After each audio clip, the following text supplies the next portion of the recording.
Cara, como que eu encontro um bom homem, como que eu encontro uma boa mulher? Não tem regra, mas tem algumas dicas, né? Não tem regra, mas tem princípios, Vilela. Tá? Quais são os princípios? São 4 principais. Tem que ter valores similares, tem que ter sonhos compartilháveis, tem que ter rotina sincronizável e tem que ter atração.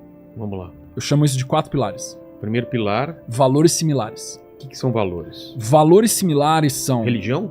Valor espiritual, valor ético-político e valor moral. O valor espiritual é fé, não é religioso. Tá? É a maneira como eu vejo um poder maior. Isso é valor espiritual. Posso chamar de Deus, posso chamar de universo, posso chamar de criação. Então pode ter um católico e um evangélico, pode ter um católico e um espírita, mas não pode ter um católico e um ateu ferrenho. Não dá. Um comunista. Porque o comunista é ateu. Na verdade, o Deus é o partido. Entendi. Tá? Então, qualquer pessoa que está na sua fé verdadeira, na sua religião, está segura da sua fé, ela não vai querer impor, evangelizar o outro. Você só vai evangelizar, isso é uma coisa que eu gosto muito, eu estudei teologia e eu me especializei em teologia ecumênica, que é o quê? É o estudo das várias linhas religiosas e encontrar os denominadores em comum. O que o cristianismo tem a ver com o judaísmo, que tem a ver com o islamismo, que tem a ver com o budismo, que tem a ver com o hinduísmo. E existe um denominador comum muito forte, que é o desenvolvimento de virtudes. Todas ensinam virtudes, tá? Não importa qual tradição você pegue, todas ensinam virtudes. Só que tem algo que as religiões orientais têm, que as ocidentais não têm, que são as abramânicas, que é o judaísmo, o islamismo e o cristianismo, que é uma ênfase em não converter.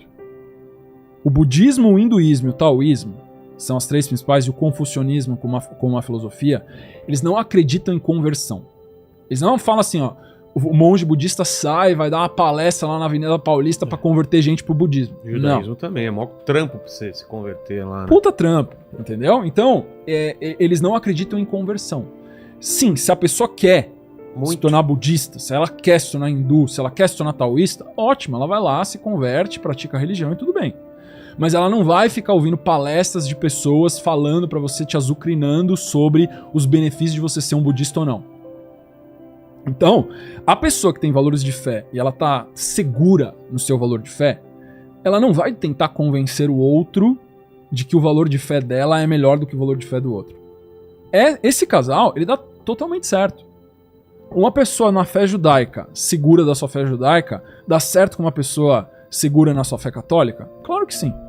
Porque você vai praticar o catolicismo, ele vai praticar o judaísmo e os dois servem o mesmo Deus de maneiras diferentes. Isso a gente pode pegar com qualquer outro. Luterano, protestante, islâmico, budista, hindu. As religiões orientais são até mais flexíveis com relação a isso. Valor ético-político. Cara, conservador tem que dar com conservador. Progressista com progressista. Tá? Quando conservador tenta ficar com progressista, dá ruim. E conservador com conservador tende a dar mais certo no longo prazo se não se corromperem, porque muitos também se corrompem. E progressista com progressista tende a dar certo também, só que tendem a se entediar um do outro. Tá? Então, mas valor ético-político precisa ser parecido. Por quê? Porque a maneira como toma-se decisões de família, de dinheiro, é drasticamente diferente de uma pessoa conservadora do que uma pessoa progressista. E valor moral, que é qual é o papel do homem, qual é o papel da mulher no relacionamento. Isso aqui é totalmente vinculado com o valor ético-político. Se não tiver alinhamento, isso aqui é o que eu falo pra fazer no primeiro encontro. Nem tem o segundo, porque não vai dar certo. Isso aqui é inegociável. O segundo encontro é sonho compartilhável. O que é sonho compartilhável? É falar do passado e falar do futuro. Como é que foi sua criação? Onde que você nasceu? Como é que foi sua história? Me conta um pouco do seu passado, como é que você foi criado. Tem que ter similaridade nas criações, entendeu? Entendi. Porque daí, a sua visão de futuro vai tender a ser parecida também. O que você almeja, o que você quer, o que você ambiciona. O nível de ambição do casal precisa ser parecido. Eu já vi muito divórcio acontecer por causa de disparidade na ambição. o cara é ambicioso e a mulher não é, ou a mulher é ambiciosa e o cara não é, esse caso é extremamente comum, divórcio. Isso aqui, segundo pilar, sonho compartilhável. Terceiro pilar é o mais ameno, mas também dá problema, que é a rotina sincronizável. Rotina sincronizável é ponto de contato na rotina. Almoçar junto, jantar junto, dormir e acordar no mesmo horário, fazer academia junto. É o mais difícil, né? Tempo de lazer. Aí tem muita gente que chega e fala pra mim assim, Lucas, como é que eu faço pra fazer um relacionamento à distância dar certo? Eu falo assim, você tem que ter um próximo pra terminar a distância. Esse é o requisito. Não dá. Porque senão, o pilar de rotina sincronizável, você não tem rotina. A maioria dos casamentos de famosos termina por causa disso aí. Cada um tá num ciclo, tá numa rotina diferente, quase não se vê. O cara tá gravando um filme na Nova Zelândia, ela tá em Londres, e eles se veem durante um final de semana por mês. E olhe lá. E aí ele tá, tipo, lá com a outra mulher no set, dando mole pra ele. Ela tá gravando um outro negócio lá com o diretor lá falando com ela, também chavecando ela, porque ela tá carente. E sempre dá ruim, cara. A gente vê esses casais, celebridade, a tendência é não dar certo. É a exceção da exceção da exceção, né? A gente teve agora a Sandy e o Lucas, né? Que meio que todo mundo... Infelizmente. Pô, cara, 24 anos juntos e os caras separam. E não dá pra entender mesmo, né? Por que alguém que fica tanto tempo junto separa? Porque eu imagino que as dificuldades vêm no começo e vão passando, e depois de tanto tempo junto, só uma coisa muito grave, né, pra separar. O que você acha? Cara... Mas isso fala depois, você terminou? Não, falta pilares? só um. Qual Falta que é? o atração. Tá. O atração seria o quarto encontro. Então cada pilar é um encontro. O quarto encontro, isso aqui é pra ganhar tempo, tanto pra homem quanto pra mulher. Se você tá buscando uma parceira verdadeira, uma esposa ou um marido, você vai ganhar tempo fazendo isso. Entendi. Porque você tá fazendo uma escolha racional de um pretendente. Você não tá fazendo uma escolha emocional. Se você sai, beija e transa no primeiro encontro, cara, você já entrou num estado de apaixonamento químico. Entendi. O quarto pilar é o atração. Atração são 3 quesitos. O primeiro é consciência de saúde, cara. Consciência de saúde é o quê? Atleta fica com atleta, sedentário fica com sedentário. Atleta não fica com sedentário não fica com atleta. Por quê? Porque não bate.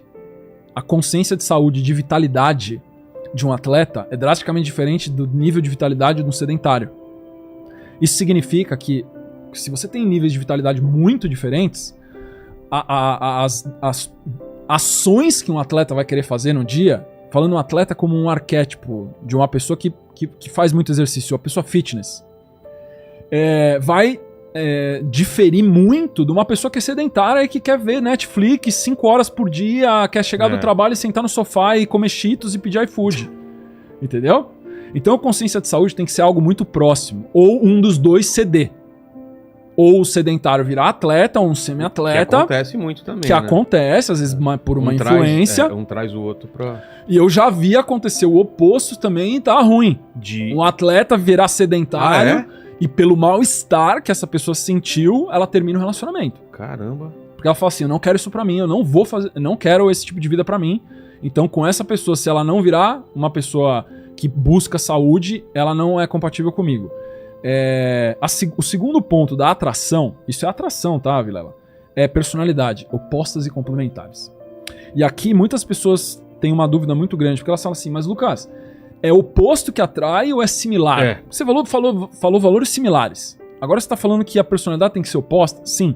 Os valores têm que ser similar. Faz muito sentido isso. Porque as decisões têm que ir na mesma direção. Claro. Mas a personalidade oposta gera magnetismo, gera um atrito. Se um é mais nervoso, o outro é mais calmo. Se um é mais ativo e o outro não sei o quê. Os complementos, se os dois... Cara, eu já passei por isso. Os dois na mesma vibração é muito complicado, cara. Se você tem 2 baladeiros, cara, você pode 3 meses, os dois estão na UTI, entendeu? Se você pega 2 calmão que só gosta de retiro e ficar lendo livro, o relacionamento morre no marasmo, porque eles ficam, tipo, forever na sala lendo livro e nenhum fala com o outro durante o mês. Então, personalidades opostas e complementares, porque a equipe fica mais forte. E o último quesito é química. Química, você testa com o beijo. Tem muita gente que acha que é com o sexo. Não é com o sexo, é com o beijo. Porque no beijo você sente o feromônio. E se você beijar uma pessoa e o beijo for bom, o sexo vai ser bom. Tem muita gente que acha que o sexo só vai ser bom depois que você testar o sexo, mas você já consegue saber se o sexo é bom no beijo. Isso significa que se você postergar o sexo, e isso é particularmente verdade para os homens, quanto mais se posterga a conquista sexual para o homem, maior a probabilidade dele se apaixonar. Por causa do acúmulo de neurotransmissores, que são 3. Dopamina, que é um neurotransmissor de motivação.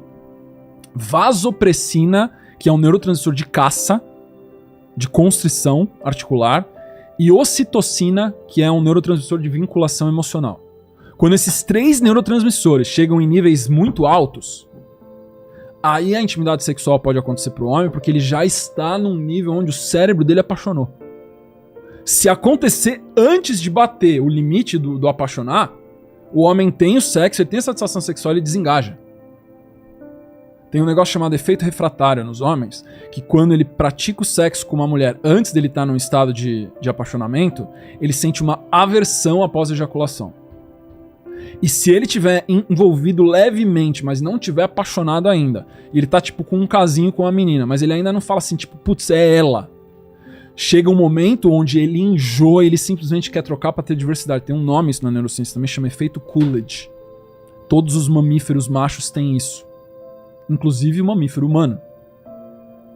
Por quê? Porque no momento onde o macho ejacula, a vasopressina zera. E a testosterona é antagônica da ocitocina. A cadeia hormonal é antagônica. Então quanto mais masculino o homem é, mais tempo demora para a ocitocina fazer vínculo emocional. Então, dos 3, a única coisa que ele tem é a dopamina. Ele direciona isso para caça sexual. Se ela não fizer o cara se apaixonar dentro do processo de conquista de uma maneira coerente e racional, o cara não fica no relacionamento. E isso é universal nos mamíferos machos, no reino animal. Só que o ser humano tem a capacidade do racional que os animais não têm. Exato. E é isso que eu tento ensinar para as minhas alunas. Você tem que usar o racional.